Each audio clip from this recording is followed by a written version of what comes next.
Om 4 dage, så skal vi til valg til Inatsisartut. Og vi vil blandt andet drøfte, hvordan overledes valgforskerne og også de politiske observatører vurderer, hvordan valgkampen går. Vi starter med den analyse, som HS Analyse har foretaget for KNR og Sammitseaq. Vi har jo hørt, at der bliver... Eller her på skærmen, der kan vi se, at de fleste partier får tilbagegang. Siumut er den, der får den største tilbagegang på 2.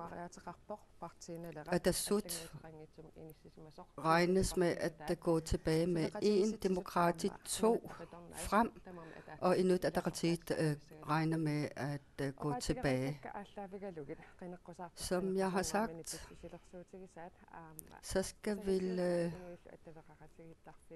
høre, hvordan overledes de politiske observatører vurderer situationen og valgkampen indtil videre, og til det har vi inviteret 3 politiske observatører og en enkelt, som har forsket i sociale medier.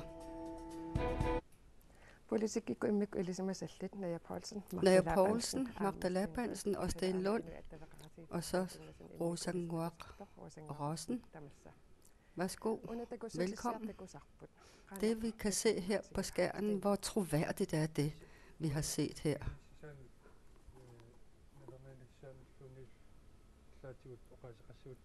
Altså det vi kan sige, det er, at det er 3 forskellige ting, vi kan drage ud af analysen.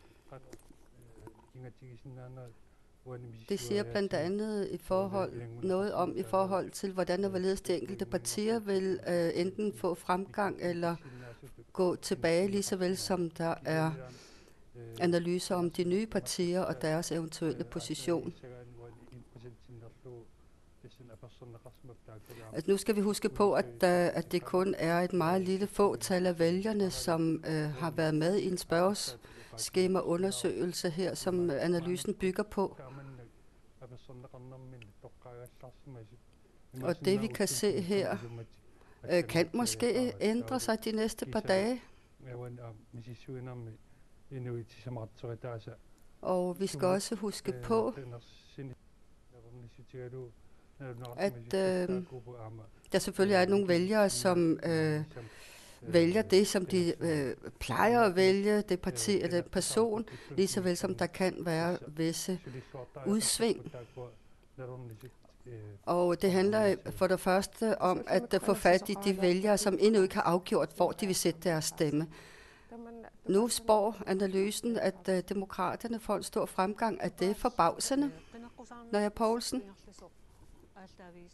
Altså hvis vi tager udgangspunkt i den nuværende valgkamp, så kan vi jo se, at demokraterne har virkelig lagt sig i selen. Lige så vel som, at det også er mærkbart, at den forhenværende demokrat, medlem af demokraterne, Niels Thomsen, er kommet tilbage og har meldt sig ind i valgkampen. Så vi kan se, at de har arbejdet solidt og bredt og godt på deres baggrund, og også i forhold til det valgprogram, de har lagt for dagen. Og de har også korte udmeldinger under valgkampen, når de bliver spurgt. Og man kan også tydeligt se, at det blandt andet er de unge vælgere, som demokraterne har fat i, så jeg er ikke forbavset over en eventuel fremgang.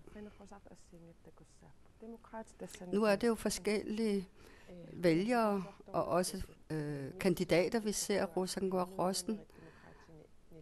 Altså lad mig sige, at Niels Thomsen, som jo er kendt fra tidligere, sit politiske tidligere virke, lige så vel som Randi Vestergaard Evaldsen, har gjort så meget bemærket. De var hurtigt ude i offentligheden med at komme med deres politiske udmeldinger. De har fået produceret en video med meget klare budskaber om demokraternes. Magda? Labansen. Altså, jeg synes også, at jeg må sige, at det vi har lagt mærke til, at der er en masse mennesker, som er utrygge, især i forhold til debatten om selvstændighed, og det, der bliver lagt for dagen i det henseende. Nu er det jo Siumut og Inuit Ataqatigiit, men først og fremmest Siumut, hvad er grunden til den store tilbagegang, som vi oplever her, Magda Labansen? Altså, jeg mener sådan set at kunne se, at de sidste valgperiode, at der har været mangel på nogle gode politiske forklaringer fra landsstyrets side, især fra Siumuts side. Og det har jo sådan set også noget, som formanden for Naalakkersuisut tidligere har fået skudt i skoene, at han ikke har været i stand til at samle alle fløjene inden for Naalakkersuisut-samarbejdet. Så det handler jo om, at man står klar og fremstår klart i forhold til de budskaber og også de vurderinger, han skal komme med som formand for Naalakkersuisut. Sten Lund? Jeg tror også, at det, at Vitus Ruaktoks tilbagetræden fra Siumut også kommer til at have en effekt. Det kan man ikke komme udenom, og de er selvfølgelig også, og ham her er jo også begyndt at trække nogle stemmer til sig, og i forhold til de stemmer, der bliver lagt for dagen, så kan man jo altså også godt se, at der er et par stykker, som vandrer lidt mellem Siumut og andre partier og lidt tilbage igen. Og her er der måske også tradition for, at man måske også her kan gøre og se de samme ting, der bliver udført fra befolkningen. Og i forhold til Siumut og i forhold til den Naalakkersuisut-koalition, så kan man sige, at måske at de fik en skidt start, men samarbejdet til sidst blev nogenlunde taget i et ro gemyt, men det kunne godt se ud som om, at der ikke kommer de store ændringer måske. Men Naalakkersuisut-koalitionen og Naalakkersuisut er blevet skiftet ud i tid og utid i løbet af denne her valgperiode. Ja, selvfølgelig skal man tænke over det. Hvad siger du? Og det er måske også bemærkelsesværdigt, at man ikke skal kigge på og ikke kimse af, at Partii Naleraq også snupper fra Siumut.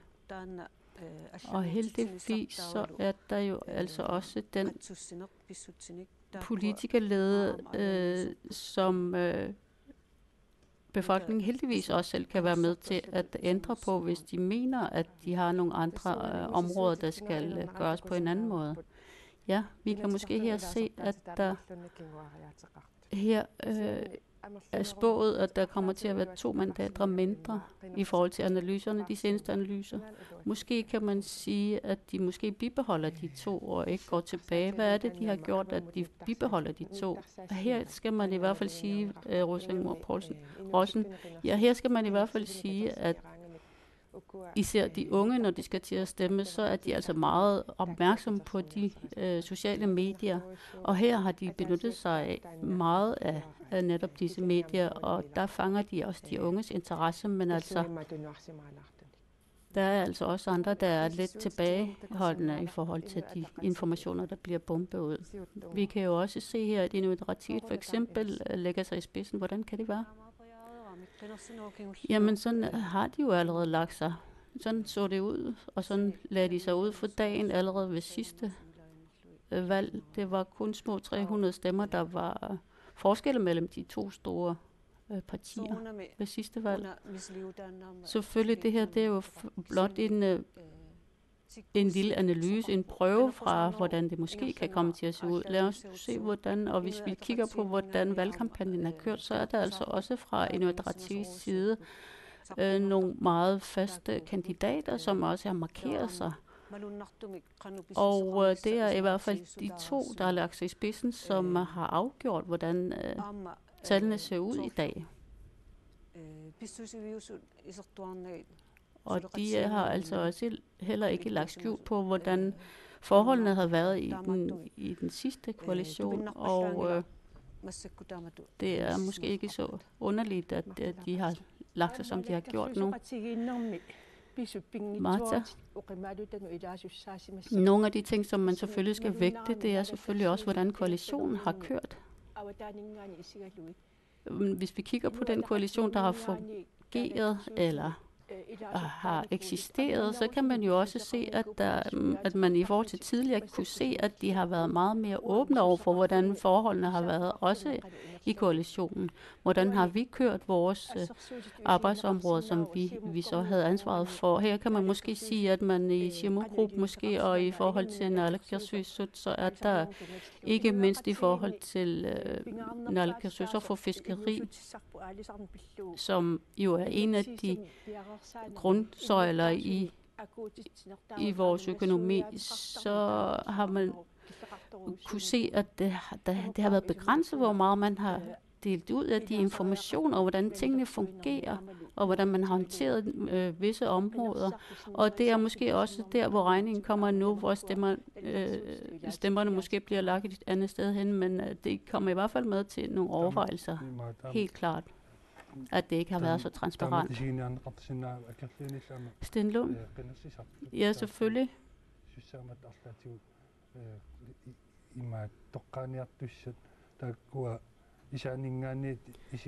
Hvis vi kigger på det hele billede fra vælgernes side, så er det jo selvfølgelig også nogle af de ting, som vælgerne selvfølgelig skal vurdere og sætte deres kryds. Hvordan har man kunne lede denne koalition, og måske også nogle innovative tiltag også gør, at de er mere opmærksomme på nogle nye kræfter. Men hvem der har været mest transparent og været fremme i skoene og ikke har lagt skjul på nogle ting, det er måske nogle af de ting, som man kan bemærke sig, og i forhold til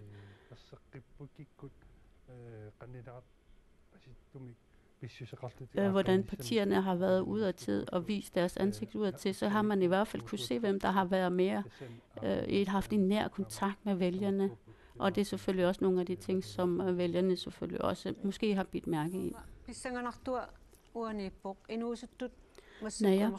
Ja.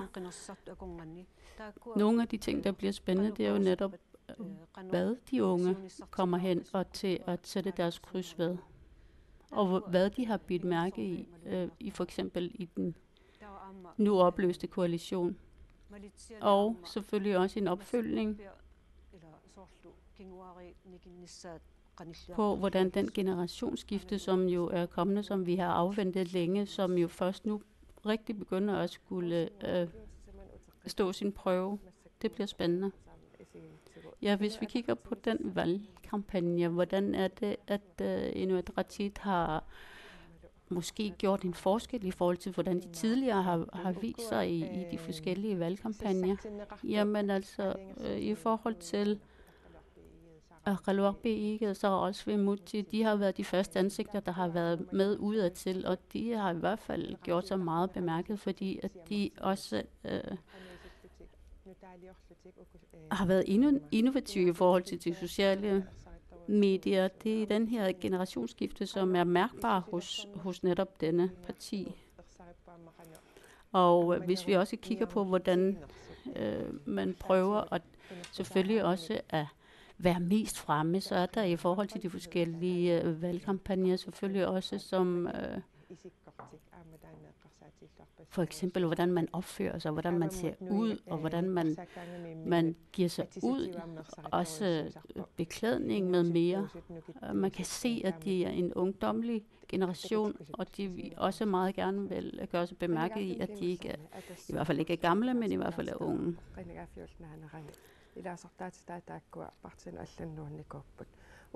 Og hvis vi kigger på de andre partier, så kan vi altså også se, at der er nogen, der er sprunget fra Atassut over i andre partier, og nu kan vi se, at der er et mandat, og de er spået til, at de går et mandat tilbage. Jamen, Aqallu Jeremiassen og Bent Jaap Mathiesen og Og hvad var det nu, den tredje hed? Pernille Kruse. Ja, det er den nye generation, de nye ansigter udadtil, og det viser altså også, at de er de næste kræfter, der tager over i Atassut, og det kan da godt ske, at de som minimum får et mandat ind i Inatsisartut-salen. Lad os nu se. Man kan jo godt sige, at de er måske mere venstreorienteret, og måske også derfor, at det giver gehør hos de unge mennesker, og de måske også derfor er begyndt at kunne sluge nogle stemmer væk fra de andre. Jamen, Atassut og deres video, som jo også blev vist, der kan man jo sige, at Lars Kemnitz også blev vist i denne video i sammenhæng med fremvisning af denne. Og der kan man jo se, at der også har været et citat, at han har sagt, at blot fordi du bliver politiker, er du ikke placeret højere end andre medmennesker, og det var altså nogle af de ting, som blev knyttet sammen med en af de nye ansigter fra Atassut. Jamen, der er en del, der er nye ansigter, nye unge ansigter. Martha, hvad har du bemærket her? Jamen, det er ikke så mærkeligt, at de selvfølgelig også er nødt til at kigge på, at de ikke kan have de samme kandidater i al evighed og de samme politikere, og derfor skal den nye generation også gives plads til, og derfor er der måske også den her træng til at skabe nye partier, fordi i forhold til de forskellige samfundsforskelle, der er, og hvordan vi får de forskellige kløfter i samfundet, de skal altså også frem på billedet, i det store billede, og det er måske de gamle partier ikke være så gode til, og derfor de nye også får et lille spillerum her.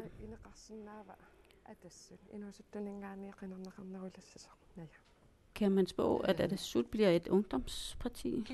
Ja. Jamen, hvis vi tænker på status lige nu, så er det vigtigste her nu, at man redder partiet. Det kan da godt ske, at de unge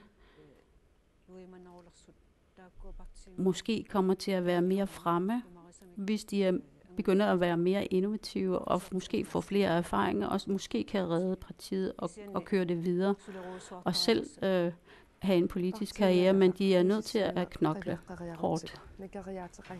Lad os se på Baqartin Naleraq. De har jo ikke bevæget sig, så at sige, i forhold til analysen her. Er det fordi, de ikke har forandret sig eller noget? Sten Lund? Lad mig sige, at Baqartin Naleraq har jo en velkendt stemme, kan man sige.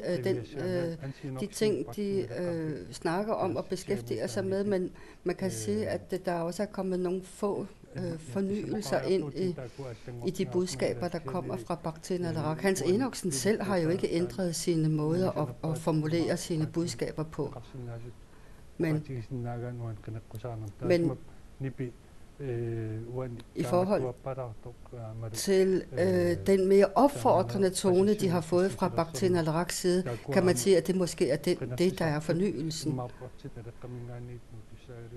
Og på den måde så har de måske også forhindret, at de vælgere, som måske har stemt på Baqartin Naleraq tidligere, ikke flytter til andre partier, men forbliver i Baqartin Naleraq og stemmer der. Rosang Noaq. Hvor meget bliver de sociale medier brugt under valgkampen her? Malene Broberg og Pelle Broberg, de er meget synlige i de sociale medier. Men jeg har også set forskellige billeder, for eksempel billedet af det pas, vi har. De har blandt andet også lavet en meget flot bearbejdet og udarbejdet video, hvor man ser Grønland for eksempel fra ovenaf i flot vejr, og man ser elvene fosse og så videre. Og man kan sige, at deres budskab til vælgerne er, at de kommer med en ny stemme, kan man sige. For eksempel så er de også meget mere bredt funderet i forhold til de mål, de ønsker at indfri over for vælgerne. Baqti Nalaraq kæmper jo også for at opnå selvstændighed, lige så vel som Nunatta Qitornai også arbejder politisk for selvstændighed for Grønland. Magdalena Bensen. I forhold til debatten om selvstændighed,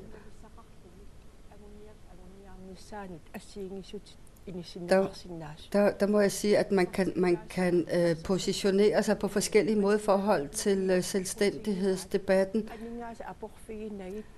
Altså det, at pengene ikke skal være en forhindring for, at vi skal opnå selvstændighed, kan jo blandt andet forstås på den måde,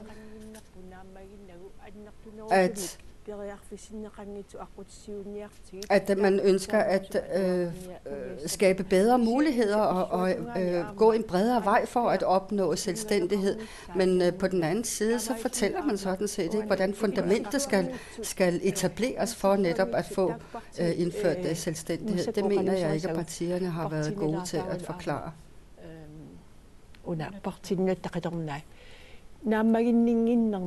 Men altså, vi skal huske på, at det er utilfredshed med dagens situation, og at man også tager udgangspunkt i følelserne, når man ser på de budskaber, der kommer især fra Nunatta Qitornai. I forhold til analysen her, så spås Nunatta Qitornai at få et enkelt mandat valgt ind. Hvad er det så, der lykkes for dem, hvis det sker? Naja Poulsen?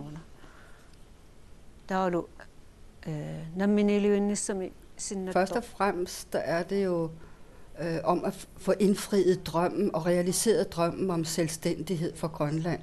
Og det er det, som står meget stærkt i deres politiske budskaber. Og på den måde så appellerer de jo selvfølgelig til de vælgere, som ønsker at få en hurtig proces i forhold til at indføre selvstændighed for Grønland. Er det realistisk, når Nunatta Qitornai har disse budskaber? Jamen selvfølgelig kan man sige, at det er, at det godt kan indfries, og at selvfølgelig kan man forestille sig og også tænke sig frem til, at det kan lade sig gøre at få et selvstændigt Grønland hurtigt. Men det handler jo om, hvordan og hvorledes de ligesom går til den i forhold til at skabe samarbejde med andre partier.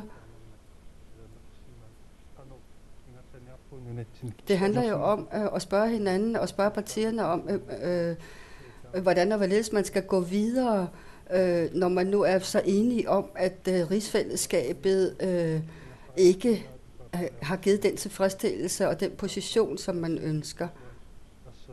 Og jeg synes godt, at man kan se forskel på både Baqti Nalaraqs måde at arbejde med deres budskab på i forhold til Nunatta Qitornais måde at føre deres politiske mål frem på. Altså nogen siger jo, at vi har råd til at gå over til et uafhængigt Grønland. Men på den anden side, så bliver der ikke spurgt ind til, hvordan og hvorledes man skal bemande alle de forskellige funktioner, både inden for administration, men også inden for mange andre funktioner, og ligesom komme med en løsning på, hvordan man skal kunne drive Grønland videre, så at sige, under selvstændighed. Altså det, som jeg synes er usynligt her, og som vi ikke kan se, det er, hvordan befolkningen skal forberede sig på selvstændighed.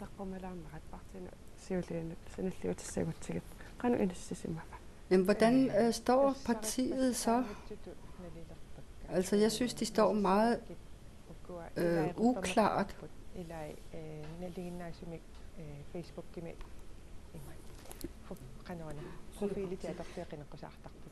Jamen, de er ikke så meget fremme.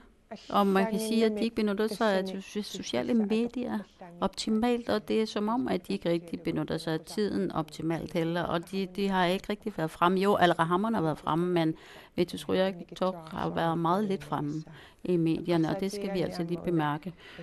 Og vi skal også lige tænke over, at den video, de så har fået lavet, ja, altså de går meget og slår på trommer på, at nu er vi blevet behandlet sådan her, og derfor skal vi gå den her vej, og vi skal blive en stat, og vi skal have lige med alle skårene sammen, og det er meget tydeligt, at det var det, der var budskabet i videoen. Og der kan vi jo se, at de også er spået til et enkelt mandat. Hvem er det, der kommer til at stemme på Nunatta Ridonnai? Jamen altså, Samarbejdspartiet, og tolken undskylder, Samarbejdspartiet, ja. Jamen, de søger jo meget et samarbejde. De vil gerne have en relation til Danmark, og de prioriterer netop den her relation til Danmark, og her er det de uddannede stort set, at de taler til. Og det er lige netop den her gruppe, som de også har target, som de meget gerne vil henvende sig til. Og man kan jo også sige, at den, der har været meget fremme, det er også en højt uddannet, og man kan også se, at denne også har været meget fremme og været meget modig, Laura Sigurdsen, og man kan også mærke, at denne også har været meget velforberedt, og det er ud fra vidensbaseret debat og input, vedkommende kommer med. Martha? Ja, i forhold til, at vi har været en del af Danmark, og vi har været under Danmark, eller den måde, som der bliver talt om, det er, at de taler meget om, at man skal benytte sig af den kontakt og den samarbejde, vi har haft. Og vi i fremtiden får mere og mere brug for et større samarbejde med Danmark, og de slår også på trommer på, at man skal have et større samarbejde med Danmark. Det skal man også bemærke, fordi de vil ikke så gerne have, at man skal fokusere på, at vi synes, at de har set sig sur på nogle af de her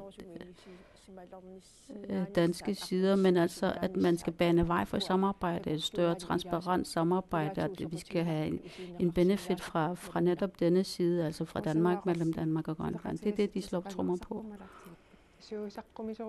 Og hvordan ser det ud i de sociale medier? Jamen, der er de også meget fremme, og de har meget med nærkontakt, og vi skal komme hinanden ved. For eksempel, hvis vi tænker på Laura Sigurdsen, han er lige ved at være færdig med sin uddannelse, han har børn, og hans platform er solidt. Og Tille Martinussen, da hun introducerer sig selv, så opvoksede hun i et børnehjem. Det var hun meget åben omkring, og hun ikke vil have andre skal opleve netop de her. Altså på den måde, at de børn fra Grønland ikke skal, flere børn fra Grønland skal opleve det samme, og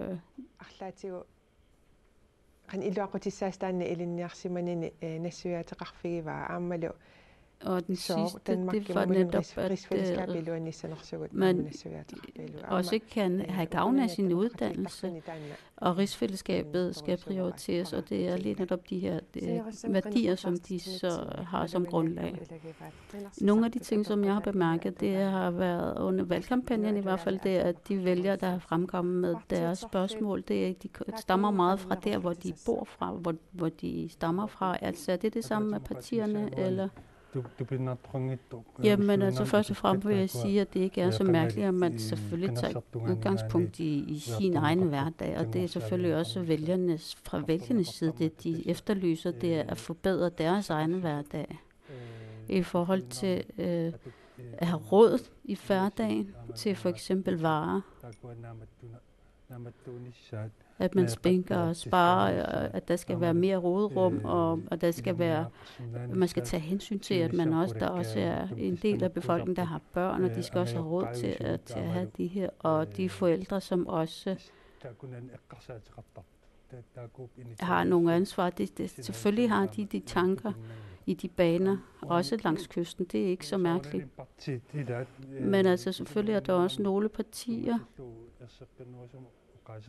som har nogle meget mere klare budskaber i forhold til de sociale og bløde værdier, men stort set, samlet set kan vi jo sige, at man ikke kommer ind på, hvad er det for et samfund, vi gerne vil bygge op for fremtiden. Hvad er det for en fremtid, vi ser, når uddannelser er højnet? Hvad er det så, vi gerne vil vise frem, eller hvordan vi kunne kigge på os selv og se på os selv? Skal vi altid se os selv som et fjern kontinent, eller skal vi fjerne os fra det, og så tænke i større baner, for eksempel i teknologiens udvikling og i teknologiens navn, hvis vi skal gå hen og blive mere selvbærende, de økonomiske kunde, hvordan skal vi kunne løfte dem, og hvordan skal vi blive bedre til de forskellige fagkundskaber, som vi også har brug for, hvordan skal vi optimere det i samfundet? Martha? Jamen, jeg tror, grunden til, at man også spørger om de her hverdagsting, det er jo, at der er inflation. Varerne bliver dyrere, men lønnen forbliver det samme. Der er rigtig mange af de her SIK-overenskomster, og der er mange, der tjener til dagen på netop de her overenskomster, og derfor kan man se, at der måske ikke de seneste par år ikke har været en større interesse for, at de følger med inflation for eksempel, og de priser, der bliver højere og højere på dagligvarer. Altså, hvis der skal være større velfærd i samfundet, så er vi altså også nødt til at kæmpe for, at der også bliver flere penge mellem hænderne for befolkningen og den menige borger. Naja. I starten af valgkampagnen, så er der jo også meget omkring sygesikring med mere, også i forhold til fiskere og fanger, altså, og også de, der har minimal indkomst, man skal lægge til side, og hvis man går hen og bliver syg som et individ, at man skal have en eller anden form for sikkerhed for, at der bliver taget vare på en, og hvis man står med en sygdom, altså der har været stor fokus på det, og der har været efterlysning for, at det skal gælde for alle, at alle skal stå lige netop i det her område. Der har været nogle helt konkrete ting, men er der nogen, der her er blevet glemt i forhold til valgkampagnen? Nogle områder eller grupper. Man kan ikke sige, at der er nogle bestemte grupper i samfundet, der er blevet glemt, men man kan jo også argumentere for at se, at om ikke man kunne efterlyse. For eksempel er der jo et par enkelte, der kommer med nogle tomme ord, kan man kalde det, som blot er fine ord, man siger under en valgkampagne, men hvordan man følger op på det, og hvordan opfølgningen skal blive, og hvordan man skal lave nogle håndgribelige planlægninger for, fordi vi så skal opnå de her ting, der bliver udråbt. Altså, de er manglende. For eksempel inden for uddannelsesområdet, det skal fornyes. Hvordan skal vi forrøre det? I forhold til arbejdskraften, hvordan er det, vi skal have reformeret det? Hvis vi skal kigge på samfundet og hvordan udviklingen står, så er vi altså også nødt til at have nogle retningslinjer for, hvorhen vi skal hen. Og hvordan vi opnår at gå lige netop den vej, hvis det er den vej, vi skal, som bliver udpeget.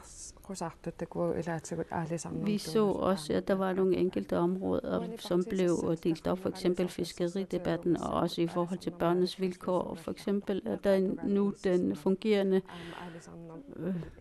naalakkersuisoq for fiskeri, så var han også med i de forhold, der var inde i de sociale områder, og var med i debatten. Altså, og den nuværende fungerende naalakkersuisoq for socialerne var også med i samme debat. Altså, har der været meget rum til de her forskellige områder? Jamen altså, jo, der har selvfølgelig været mulighed for, at der har været for naalakkersuisoq for fiskeri har deltaget i de områder, der har noget med fiskeri at gøre, men han vil selvfølgelig også meget gerne være med i nogle andre relationer for at udbrede sin egen relation udadtil, så derfor kunne det jo tænkes, at der var med i de bløde værdier, der blev debatteret lige netop den aften. Så det er de ting, der skal bemærkes. Jeg tror også, at den fungerende naalakkersuisoq for fiskeri også gerne vil vise sig selv som en anden person, som han måske er profileret nu. Jeg så for eksempel af hans Facebook-profil, at han selv havde oplevet nogle ting under sin barndom, og at han så fortæller, at han ikke ønsker, at andre børn skal opleve det samme, som han oplevede, da han var barn. Det han måske også vil fremvise, det er, at han også har et hjerte og et hjerteblod for andet end fiskeriområdet, men at det ikke kun er fiskeriområdet og dennes interesser, han prøver at hente stemmer fra, men også andre værdier. Kan man se, om der er nogen, der måske tænker, at de skal skifte videre i andre baner i de forskellige partier? Man kan jo heller ikke undgå at lægge mærke til, at når de kæmper så hårdt om de forskellige områder, jamen så vil de jo gerne selv stå i spidsen for det, de selv ved allermest om.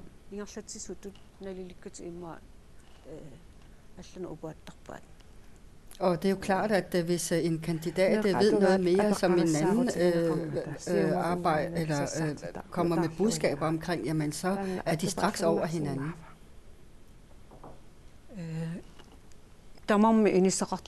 Altså, der skal jo være plads til alle, og spørgsmålet er, hvor mange nye ting vi vil se her under valgkampen. Men det er klart, at de må jo have en eller anden plan, fordi der er 232 kandidater, så de må have haft en plan med, hvordan og hvorledes de fordeler de enkelte temaer og emner imellem hinanden.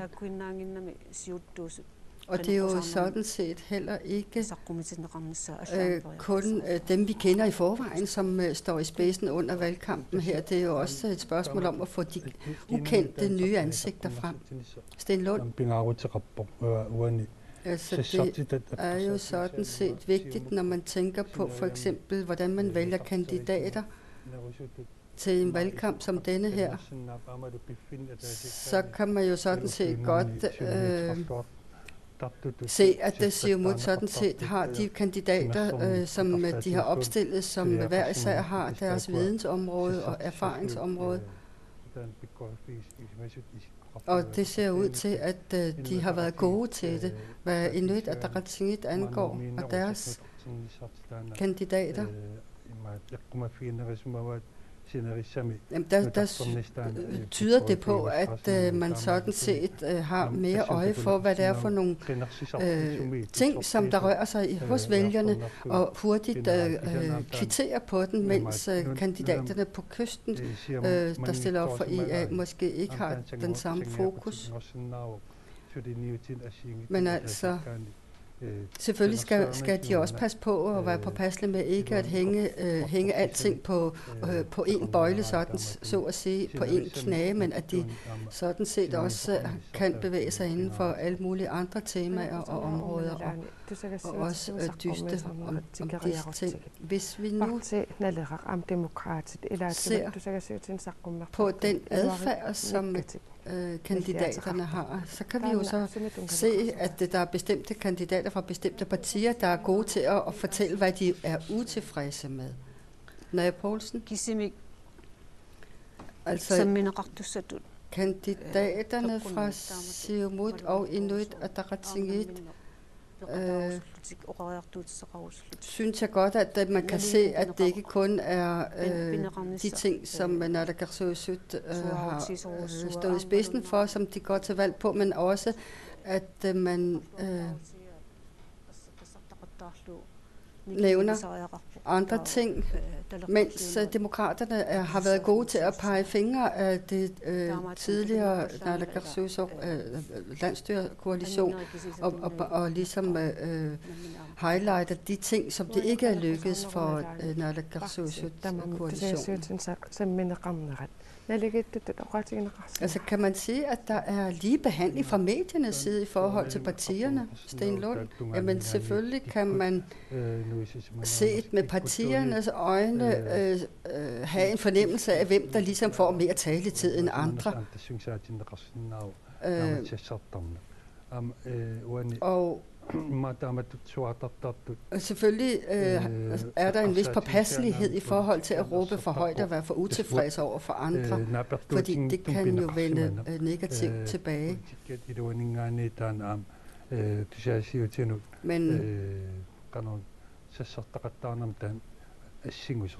Men altså, det ser ud til, at man sådan set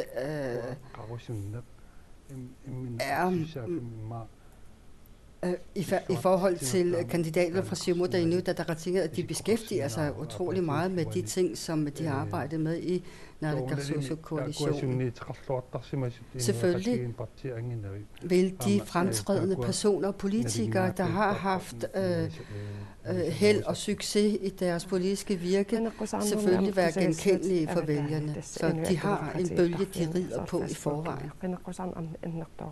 Vi ved jo, at der er en kæmpe stor dyst om vælgerne via Facebook og de andre sociale medier. Hvad er det gode, Rosa Ngor? Altså, de partier, der føler sig forbigået af de grønlandske medier, kan jo sådan set udnytte de sociale medier, og det gør de jo også i meget større grad. Og de laver for eksempel små videoindspilninger, og de laver også udsendelser, som de sender direkte via Facebook. Men altså, det kan også have den ulempe, at fordi de jo via de sociale medier ikke bliver begrænset i deres taletid på nogen som helst måde, at der kan der være en risiko for,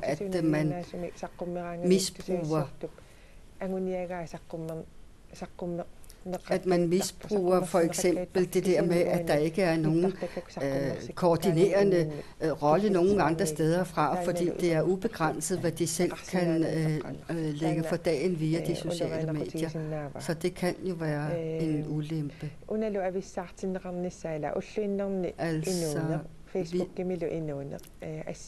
det, der er vigtigt, det er jo sådan set for vælgerne at forstå, hvor grænsen er mellem det liv, der bliver ført på Facebook blandt andet, og så sammenlignet med det virkelige hverdagsliv, vi har.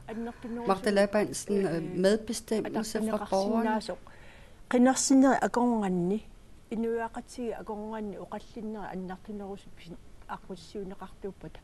Altså, det kunne jo være, hvis det var, man banede vej for, at folket og vælgerne fik bredere muligheder og bedre muligheder for at diskutere de her forskellige temaer. Fordi vi skal huske på, at når vælgermøderne bliver styret fra KNR og også transmitteret derfra, så er det jo bestemte temaer, man har besluttet sig for på forhånd. Så det handler jo sådan set om at give vælgerne mulighed for at beskæftige sig med de ting, som de selv synes er deres hjerte nær. Og det er det, som vi bliver nødt til at gøre noget ekstraordinært ved i forhold til, at borgerne skal føle, at de bliver inddraget. Man har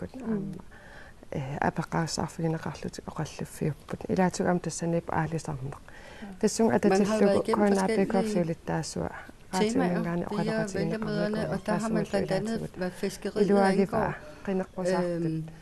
Interviewet KNABK, og der har man blandt andet inden for fiskeriet diskuteret meget i forhold til kvoteringer af fisk og frie fiskeområder. Magda Labansen, jeg synes jo sådan set, at de politikere, vi vælger, og også de, der bliver Naalakkersuisut, har en pligt til at inddrage befolkningen også. Og det nytter jo heller ikke noget i dag, at politikerne på nogen måde forsøger at unddrage vælgerne eller borgerne noget viden, som de har krav på at vide. Og det er blandt andet det, som er vigtigt at minde de kommende medlemmer i Inatsisartut og Naalakkersuisut om, at de skal inddrage borgerne på et tidligt tidspunkt, og ikke når alle beslutninger er taget. Sten Lund? Altså, det er jo klart, at når vi snakker om fiskeri, jamen så kommer eksperterne jo på banen, og vi får forklaringer på, hvordan og hvorledes tingene hænger sammen, også inden for fiskeriet. For eksempel det at kunne få licenser og også i forhold til kvoterede fiskearter og kvotefrie fisk. Jamen, det er jo blandt andet nogle af de ting, som kan forvirre de folk, som ikke har så meget forstand eller beskæftiger sig med fiskeri som sådan.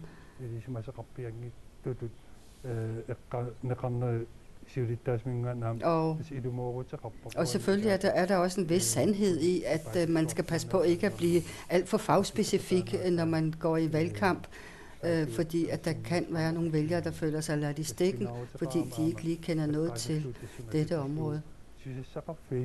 Men det handler jo sådan set om, at Inatsisartut er klar over, hvilke aftaler der er inden for arbejdsmarkedet og inden for de forskellige erhverv, vi har, og også at man har direkte samarbejde med de forskellige aktører og interessenter, der er, og også at belyse det over for samfundet. Nu snakker vi jo lidt om kønskvotering. Vi kan jo se, at der er rigtig mange mandlige kandidater sammenlignet med kvindelige kandidater, og det er over hele linjen, hvad partierne angår. Nej, Poulsen. Altså, det vi skal huske på, det er, at der sådan set har været mere lighed før i tiden i det gamle Inatsisartut. Og også i forhold til, hvor mange kvindelige og mandlige kandidater de enkelte partier vil stille op. Men noget tyder på, at det måske er vigtigt at igen at sige, at kvinderne skal være med i politik, og det kunne måske være en undersøgelse værd at finde ud af, hvorfor der måske er så få kvinder, der ønsker at stille op til Inatsisartut-valg. Altså det, der også er vigtigt, det er, at man kan tale sammen ordentligt. Altså hvis man lytter til en debat, som, hvor der bliver råbt højt, og hvor man er meget uenig, det er der ikke nogen, der er interesseret i. Altså uanset om det er i det daglige politiske virke, eller om politikerne udviser en respektfuld adfærd, når de er i dialog med andre. Det er noget af det, som er udslagsgivende, fordi hvis det er en politiker opfører sig som om, at han eller hun ikke respekterer vælgerne eller andre mennesker, jamen så vil det falde negativt tilbage på vedkommende. Og det er så nogle ting, som vi altså skal huske på, især når vi tænker på Inatsisartut og også naalakkersuisut. På den her analyse, der kan vi jo se, at partierne bliver nødt til at finde sammen for at danne en eventuel koalition. Hvem er tættest på hinanden, når vi ser på partierne? Sten Lund? Altså hvis billedet bliver ved med at se sådan ud, som vi ser her, så er det jo klart, at det er det parti, som får allerflest vælgere, eller stemmer, som kommer til at sidde i spidsen for forhandlingerne med de andre partier. Og hvis de ønsker at påtage sig et ansvar, de enkelte partier, jamen så er det jo nok tvingende nødvendigt at føre nogle politiske forhandlinger, som bygger på nogle troværdige fakta, og også i forhold til de mål, man ønsker at sætte sig. Der skal jo være 16, for at man kan have et spinkelt flertal i Inatsisartut. Og der kan man jo blandt andet se, at Siumut, Partii Naleraq og et tredje parti, han nævnte, som vil kunne finde sammen og få flertal. Så jeg synes sådan, at man kan sige, at mulighederne står åbne. Og for partierne er det jo sådan set vigtigt at have en prioritering klar op i sit hoved, at det er folkeskolen, man skal prioritere højst. Og det kan jo noget tyde på, fordi det har været meget fremme under valgkampen og på vælgermøderne. Og alle partier siger jo også, at kandidaterne samstemmende siger, at det er jo vælgerne, der bestemmer, hvordan og hvorledes landsresultatet skal se ud. Men på den anden side, så virker det til, altså, at sådan noget som folkeskolen og den situation, vi har der, er noget af det, som bliver prioriteret meget højt fra de forskellige partiers side. Men det er altså op til partierne, hvad skal prioriteres.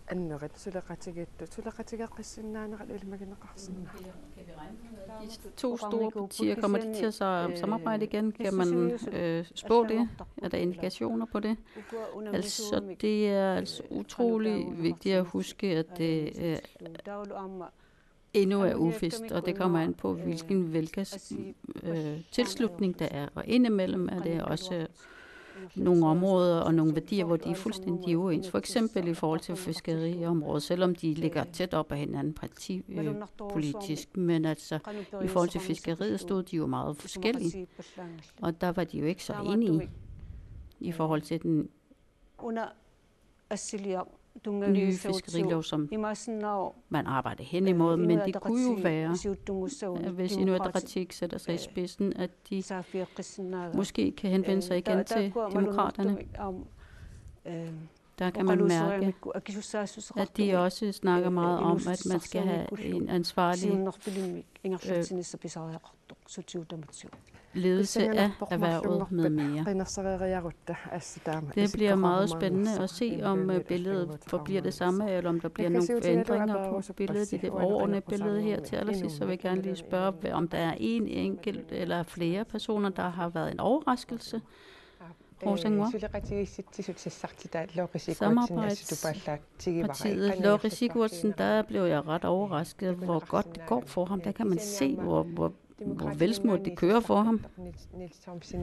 Demokraterne Niels Thomsen, der er det meget spændende at se, hvordan det kommer til at forløbe sig for ham under valget. Pele Broberg fra partiet Nalera. Kandidaten derfra, der vil jeg sige, at han er meget mere velartikuleret end alle de andre, også på dansk.